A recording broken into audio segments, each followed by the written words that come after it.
ለመርቃችሁ የእግዚአብሔር ቸርነት አይጓደልባችሁ፣ ደግነቱ አይጓደልባችሁ፣ መገኘቱ አይጓደልባችሁ፣ በረከቱ አይጓደልባችሁ።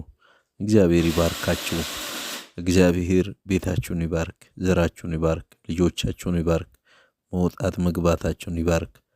እግዚአብሔር የምታገኙትን ነገር ይባርክላችሁ።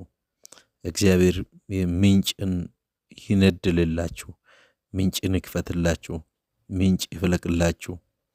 እነሆ የሀብት ምንጭ ይፍለቅላችሁ።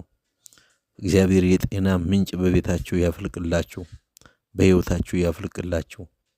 ጤና አግኙ፣ አትታመሙ፣ አትጡ። እግዚአብሔር ጤናችሁን ይመልስ። እግዚአብሔር ጤናችሁን ይጠብቅላችሁ። አበድሩ እንጂ አትበደሩ። ከበላይ ሁኑ እንጂ ከበታች አትሁኑ። ራስ ሁኑ እንጂ ጅራት አትሁኑ።